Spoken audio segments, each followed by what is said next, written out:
Buenas tardes a todos. Muchas gracias por la invitación al primer congreso de la Asociación Española de Hidroterapia de Colon. Don't worry, I speak English, but I apologize with the translator with you for my terrific English. But my Spanish is worse. I'm Dr. Dianin, and I am a physician. I treat the gut with nutrition, phytotherapy, and colon hydrotherapy. Colon hydrotherapy seems a simple therapy. Actually, it's very complicated because the gut is very complicated. So let's start with, I have a thing to say before, that I do my job in my office. I have two offices in Vicenza and Padova, near Venice, in Italy. And at the beginning of this year, I was called by a private hospital to perform hydrocolotherapy to that person that have to do endotherapy, colonoscopy. And this was a real school for me, because after perform the hydrocolon therapy, I went to the surgery room to see the colonoscopy. And so I saw the results of my job. It's very interesting because many of my doubts are resolved seeing all that happens after colon hydrotherapy, looking inside the gut. It's a wonderful experience that I suggest to you if you can. So let's start with three important affirmations that should find a substantial agreement among all the hydrocolon therapists. The first affirmation is that CHT is not a simple bowel cleansing. That's because HCT has a positive impact on the intestinal motility, on the bacterial intestinal environment, on the immune system gut-associated, and improves the conditions of the brain-gut axis with the immediate subjective benefit of the patient. The second affirmation is every patient has their own personal reaction to the therapy. And this is due to anatomical differences, to personal reaction of the autonomic nervous system, and to emotional state of the patient. The third affirmation is the technique can't be standard, and that is a consequence of the previous one. More techniques together need to finalize the therapy and overcome the various obstacles encountered.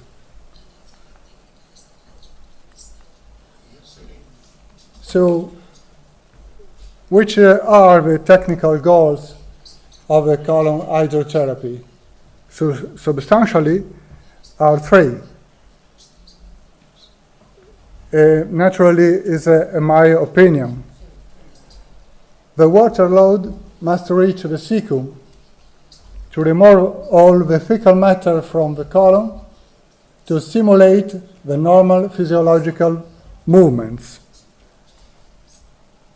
And the need to reach every target of the therapy drives the operator to first understand the obstacle nature and secondarily adapt and refine the technique.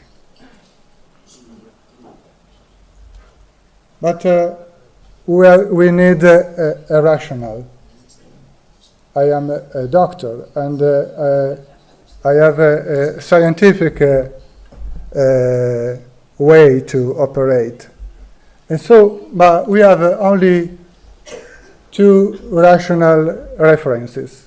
One is the manometer that you have in your unit, and the manometer tells with the movement of the hand what is happening in that moment in the bowel. And naturally, the subject, the reference, are your hands. So the way these instruments are used makes the difference between a good or a bad operator of hydrocolon therapy. Sensitivity and ability of the operator are crucial to overcome the obstacles of the therapy. So, which are these obstacles you can encounter in a session? Substantially are three. Typology of feces. We can have a feces goat-like, or too compact like wax, too voluminous, or viscous. The viscous are that more difficult feces that you can encounter. Bubble of gas and narrowings. So I want to fix your attention on the narrowings that are three kinds. Pathological narrowings like polyps, prolapses, volvulus, inflammatory bowel diseases, adherences, and naturally cancer. Anatomic, we saw this afternoon with the flexures, the hepatic and the splenic flexures. I think the more difficult is more difficult to overcome the left one, the splenic flexure, because the angle is more acute, because the transversus is sometimes is very down. Kinkings that are very usual to encounter because many people have a dolichocolon, you know. And the puborectal sling in the normal position close the bowel, and it's normal. But sometimes it's very rigid and can close in some disturb of posture. And the functional narrowings that has spasms. What is the spasm? We can say that it's a local reflex due to inflammation caused, for example, by dysbiosis or pain, reinforced and extended by a brain's response to the discomfort.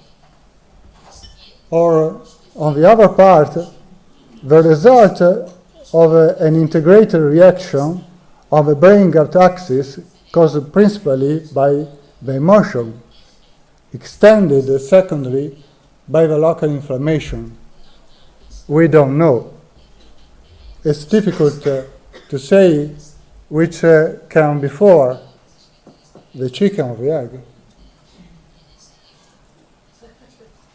Why is the left colon the place of most of technical problems occur during a session of colon hydrotherapy. So we have to talk about the two parts of the gut, the left and the right. We saw before with Michael Shea that there is a different circulation. You can note that the single organ of our body are divided in left and right with different functions. So you can note that the simple visit, medical visit, that on the right you have a swelling, and on left the contrary, colic rope. At the percussion, we hear a tympanic sound on right, and the left side, if the sound is deaf.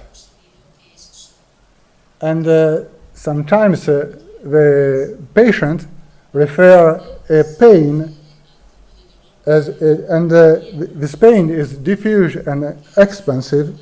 Sometimes refer a back pain or a pain in inguinal or under the liver.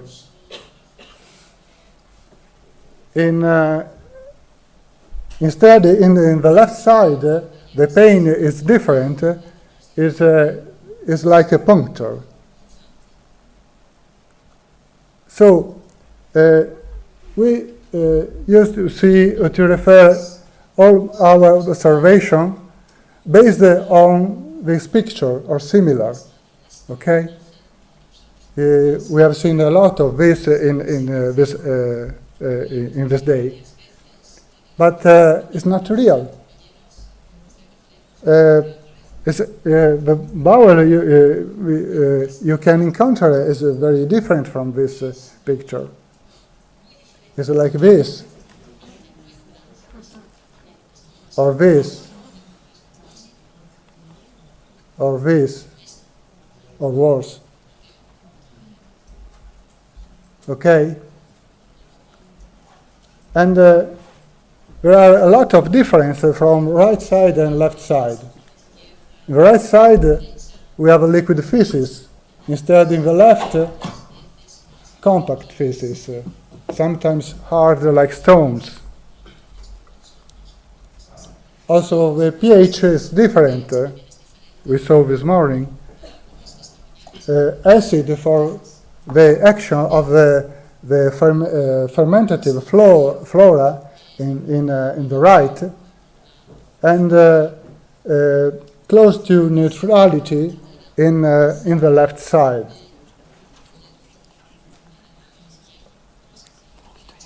So we have to find a solution.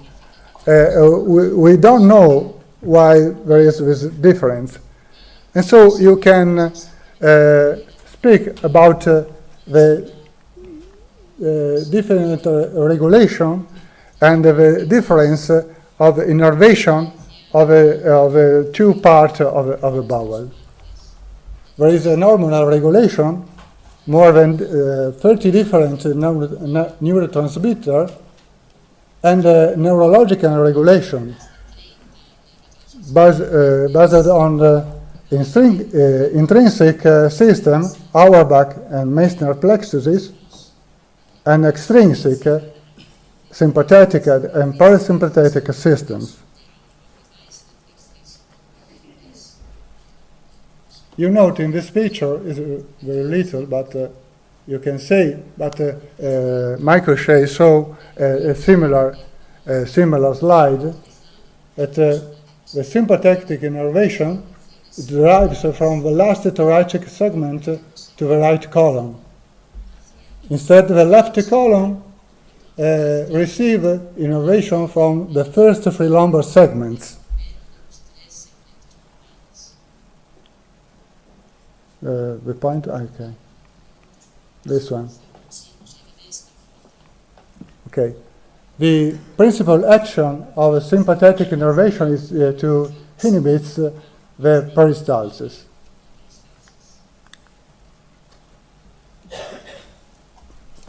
From the side of parasympathetic innervation, derived from the cranial nerve, the vagus from the right column, and from the first three sacral segments to the left column and rectum.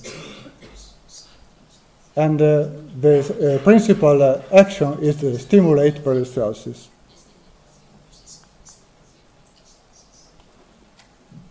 I remember the principal intestinal movements: abstraction that makes the chyme and compact the feces.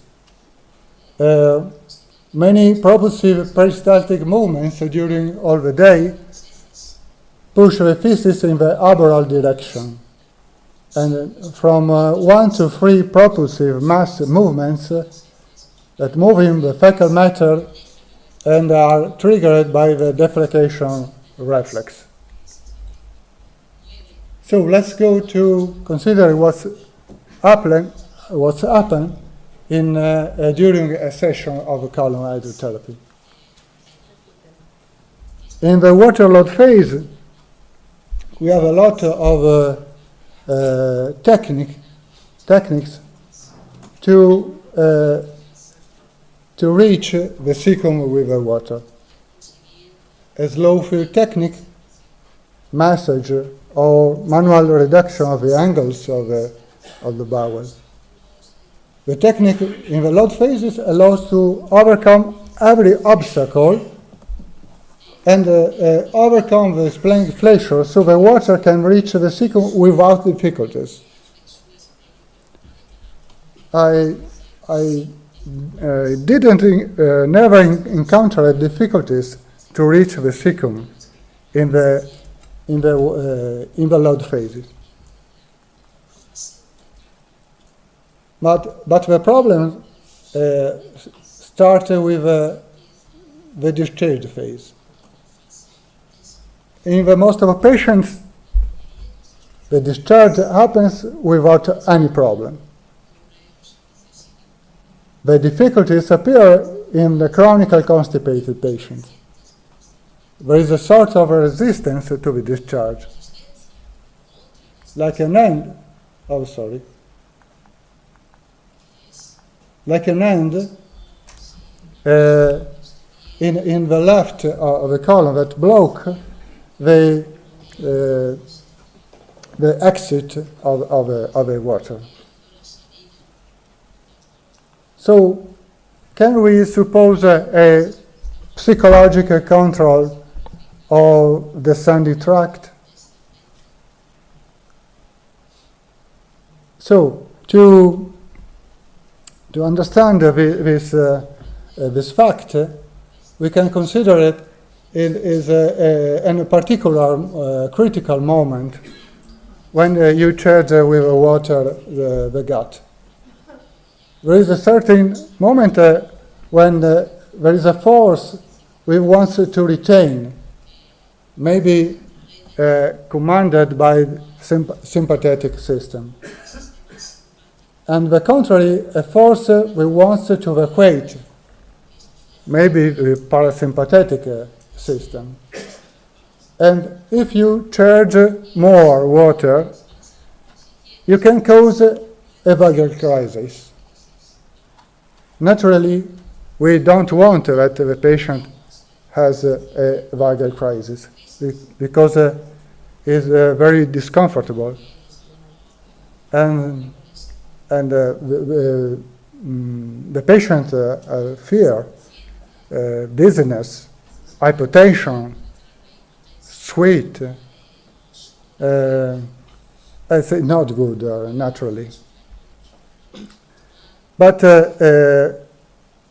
this fact can help us to understand what is happening in the bowel. There is a sort of a threshold beyond which the bowel can't resist, and the parasympathetic permits to break the obstacle and help the patient to discharge. I think the parasympathetic system is the system of emergency. So when there is a block in the bowel, the feces can go only in direction of the mouth, but in a pathologic situation. But in a normal situation, in a constipated patient, the sympathetic system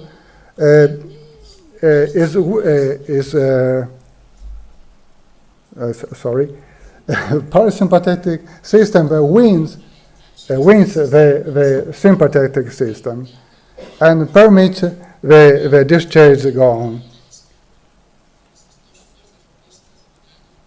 So there are a lot of evidences that there is a connection between the limbic system and the gut. For example, inflammation caused, for example, by dysbiosis or pain can cause discomfort and causes a reaction that results in hypersensitivity, resistance, and spasm in the left gut. So, in a sort of vicious circle, and this can happen during a lot of time, sometimes all the life of a patient. So, can we speculate that the limbic system can influence the descending colon in a selective way?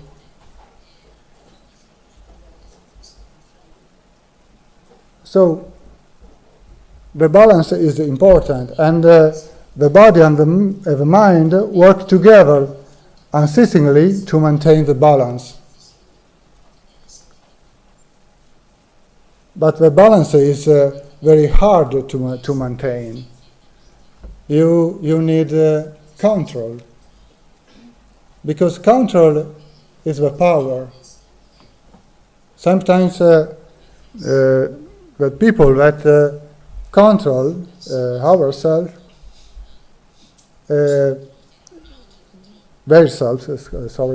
control themselves, have a lot of fatigue to control all the environment around them, and it's difficult to control the work, the family, and so on.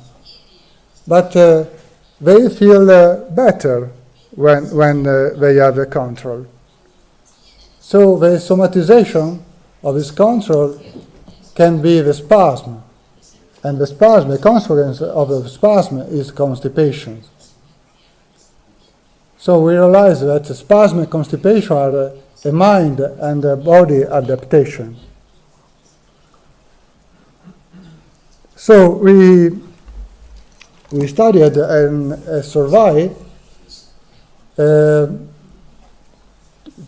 to prove that behavior is important to control the bowel.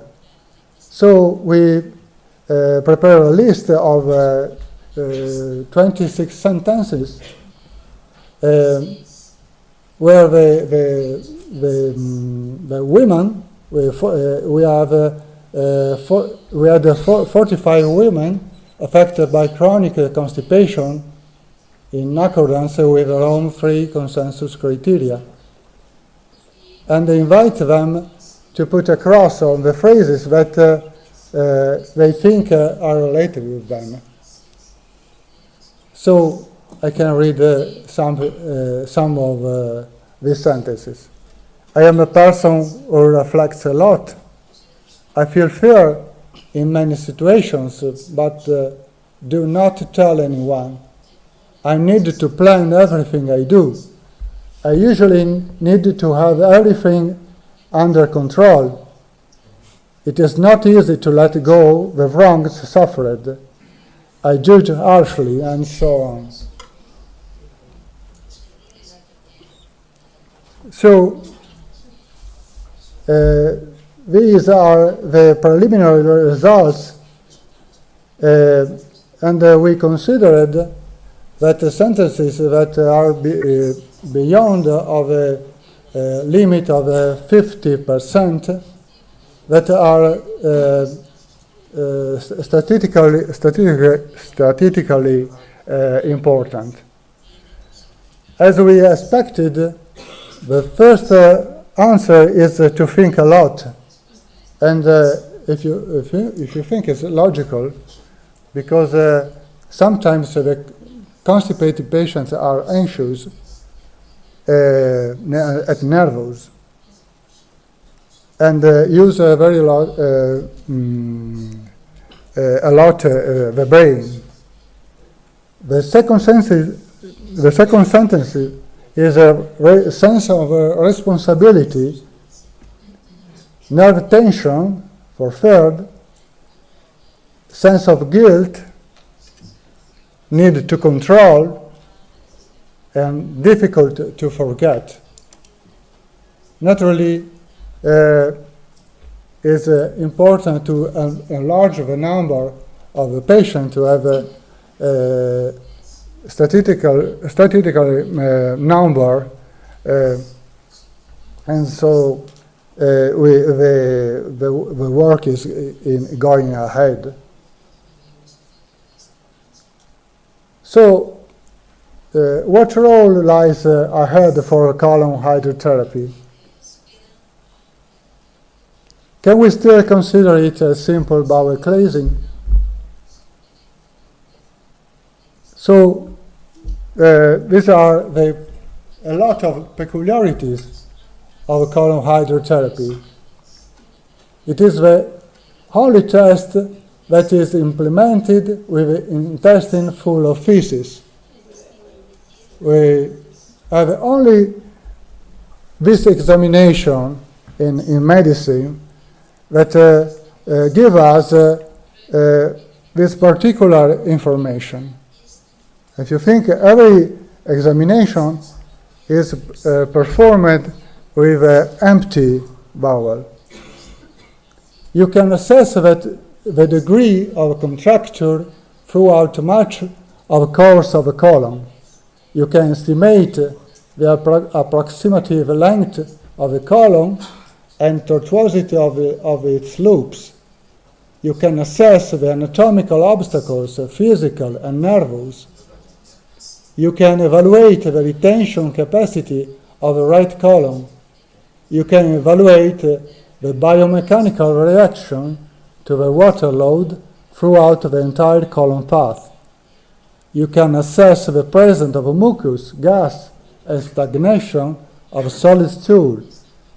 You can evaluate the efficiency of spontaneous bowel movements. You can evaluate the macroscopic characteristics of the feces.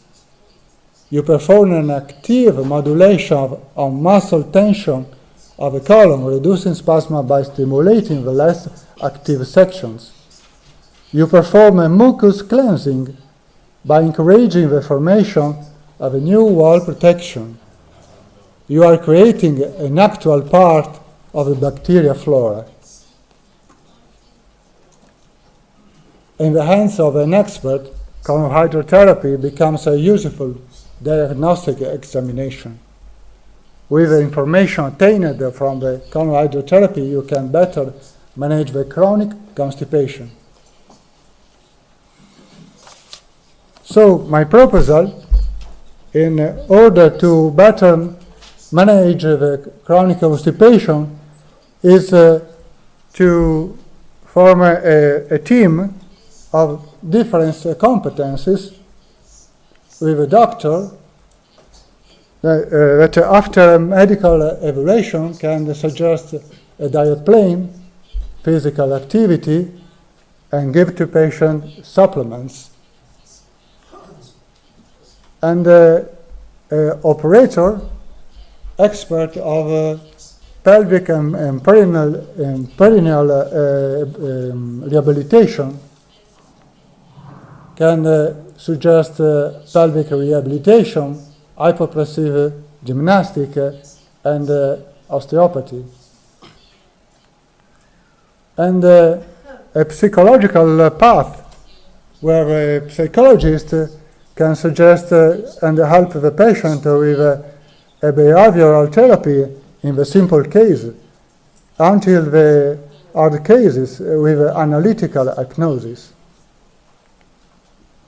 So because why colon hydrotherapy is important in this context?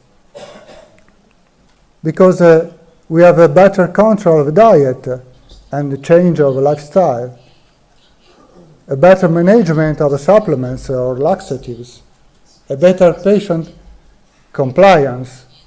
We can monitoring the follow-up, better management of evacuative mechanism aspects, and a better management of the psychological aspects. So I want to thank you for your attention.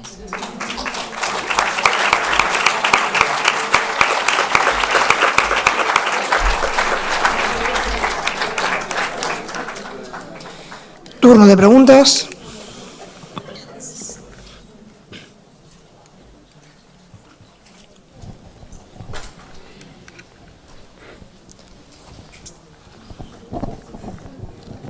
Hola, buenas tardes. Soy Javier Dianin de Madrid. Quería preguntar. I would like to ask you, in your experience, do you use oligoelements, oils, or only the normal products?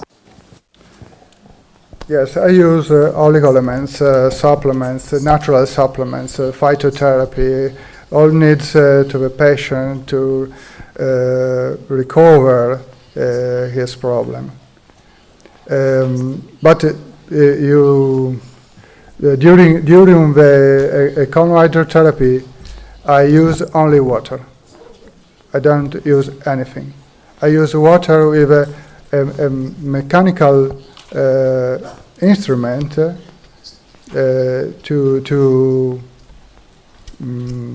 to operate a cleansing, a real cleansing of all the bowel, entire bowel. Other questions?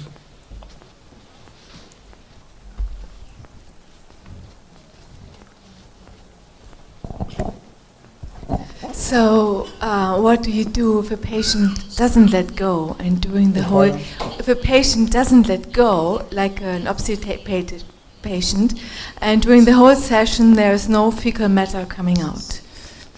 Yes. It can happen.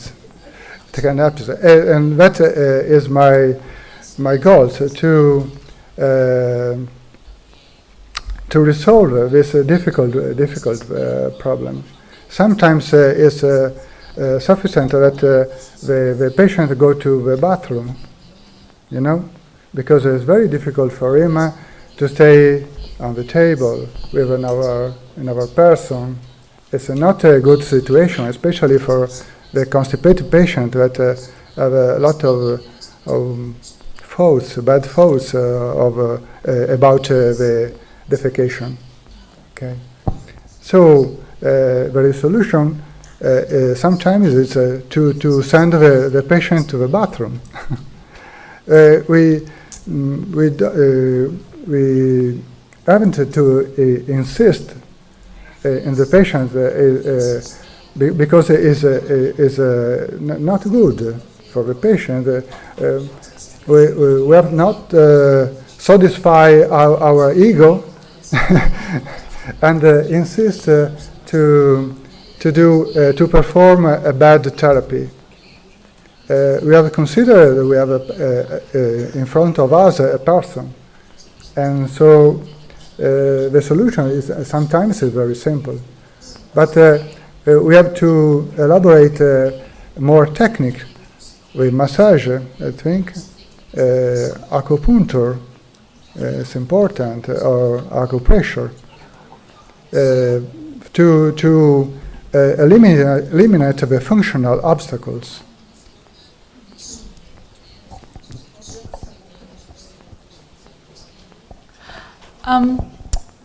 Just on that point, with a client not releasing, sometimes taking away the psychological aspect of someone not wanting to let go, sometimes I feel like the person will just drink a lot of water. So it's like they're being hydrated through that session. So what I do in my clinic is that they come back then the next day, and we will find then that they do a good release on consecutive treatments. What's your thought on that? Oh, okay.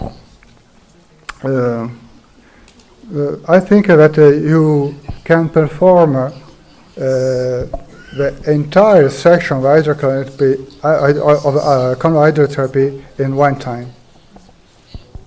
I don't understand, because we have to do hydrocolon therapy in cellular state.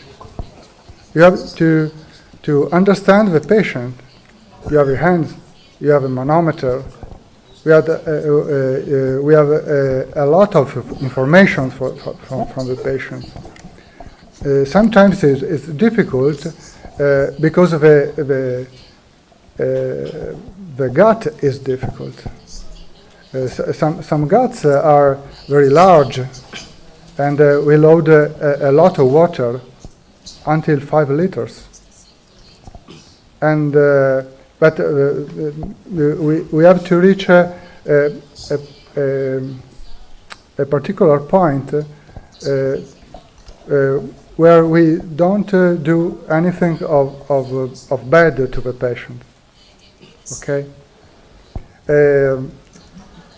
I am not a psychologist, but the patient teach to me what I have to do during a session. Is a way open. You are here to share this information. It's important. I think I understand better your question that you asked me earlier. Yeah, about spasm. Of course. Because it's very interesting you saying the We difference. have many common points. The difference between the right and left colon is very interesting, and I rather said simplistically, hypertonic, you use warm water; normal, you use normal temperature, neutral temperature water. Yes. And hypotonic, you use cold. But there is a but. The most difficult type of bowel to treat is what I call a two-stage bowel, where the left side is hypertonic, but the right side is hypotonic, and those just fill up with water, and they're really difficult to drain. And I don't disagree at all with what you said about parasympathetic, sympathetic, innervation. There are all sorts of things going on, and the morphology of different bowels is very, very interesting. They're all different shapes and sizes. But thank you for the question, for the observation. The morphology are different from right and left, but I think it's not true that the left side is hypertonic and the right hypotonic, because there is a reason. The wave of peristalsis born in the right and goes to the left, but if a wave encounter a block, slow, became weak, okay? Because it can't overcome a blockage, okay? And so there is the adaptation, and it is a psychological and physical adaptation. So we have the right side is larger than left because a lot of feces are in stagnation in the right side. We need the fermentation in the right side. It's very important because fermentation forms a lot of useful substances. But when too much is too much, so a lot of people came to my office because of swallowing in the belly is the principal keywords that they search in my website. Okay, thank you.